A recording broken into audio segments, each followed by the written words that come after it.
पहलगाम की जो surgical strike थी कांग्रेस पार्टी की, ये लगता है उन्हीं पे आके गिर गई है और उसने बहुत बड़ा नुकसान पहुंचाया है।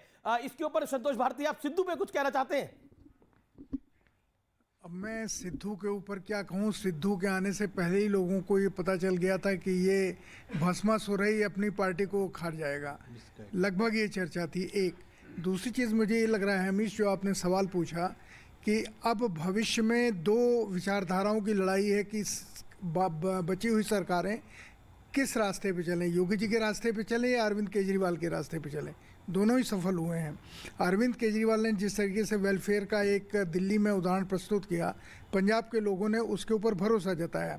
और योगी जी जैसे आप कह रहे हैं कि उन्होंने उत्तर प्रदेश में शासन चलाया, बाकी भारतीय जनता पार्टी उनका अनुकरण करेंगी, दोनों का मिला के अनुकरण करेंगी। देखिए, इसके अंदर एक बात है कि देखिए नरेंद्र मोदी फैक्टर एक बहुत बड़ा फैक्टर है चुनाव के अंदर, और आप अगर आप ग्राउंड पे गए होंगे, क्योंकि 4-1 हो रहा है ना नरेंद्र मोदी फैक्टर, क्योंकि अब सिर्फ एक स्टेट की बात नहीं है, 4 स्टेट्स की बात। बिल्कुल। और आप देखिए गोवा के अंदर बीजेपी रिपीट हो रही है। गोवा के अपने बीजेपी के नेता को नहीं लग रहा था कि हम रिपीट हो जाएंगे। और इंटरेस्टिंग बात यह है कि people have trust on Narendra Modi.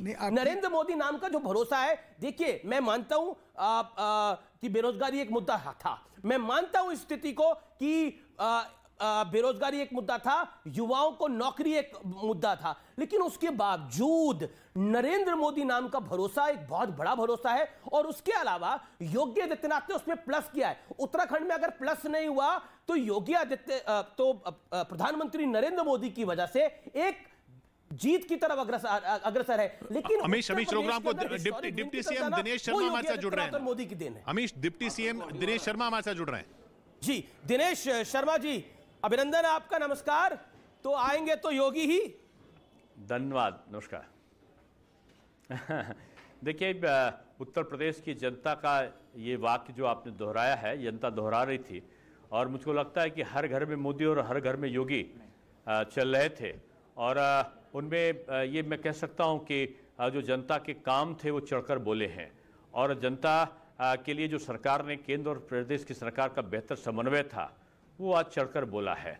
और जो बगैर भेदभाव के कार्य योजनाएं चलाई गई, 57 योजनाओं में आज उत्तर प्रदेश नंबर 1 पे है। तो इसलिए मैं कह सकता हूं कि जनता ने विकास की जो नीति है उसको स्वीकारा है, और इस नीति के आधार पर आज मैं कह सकता हूं कि पूरे प्रदेश में नहीं, पूरे देश में एक अभिव्यक्ति ये गई है कि जो विकास करेगा, जो जातिवाद, संप्रदायवाद, क्षेत्रवाद से दूर रहेगा, निश्चित रूप में जनता उसको स्वीकारेगी। जी दिनेश शर्मा, आपको रोकूंगा, लेकिन इंटरेस्टिंग यशपाल यादव और उनके सपुत्र दोनों अपनी कॉन्स्टिट्यूएंसी से पीछे चल रहे हैं। टर्न कोट हुए थे, आखिरी मोड़ पर उन्होंने बीजेपी को छोड़ा था, और उनको लग रहा था कि उनके इलाके के अंदर क्योंकि वो सिख बहुल सीटें हैं, वहां पर बीजेपी जीत नहीं पाएगी, किसी कीमत पर बीजेपी नहीं जीत सकती, इसीलिए उन्होंने पार्टी को बदला आखिरी मौके के ऊपर। और कांग्रेस में एक विचार चल रहा था कि इनको एक दलित सीएम के तौर पर हम देख सकते हैं, लेकिन वो दोनों बाप बेटा अपनी सीट इस समय में ट्रेल कर रहे हैं। इस समय की बड़ी ब्रेकिंग स्टोरी है, सिराथू में पल्लवी पटेल आगे हैं और केशव मौर्य पीछे हो गए हैं। डिप्टी सीएम हैं, वो पीछे हो गए हैं।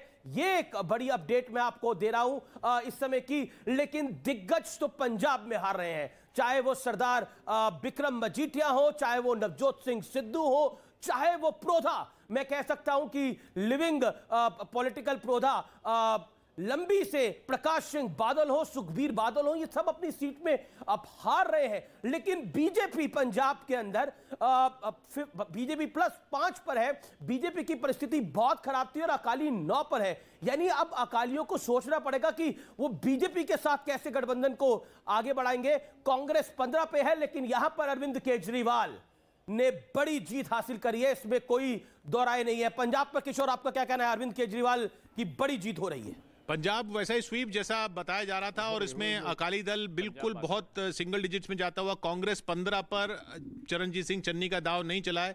लेकिन बड़ी खबर देखिए, अभी भी 4-1 दोनों सीटों से पीछे चल रहे हैं। जी, चन्नी दोनों सीटों से पीछे, चमकौर साहिब से भी पीछे चल रहे हैं, अभी तक जो आखिरी रिपोर्ट्स आ रही थी।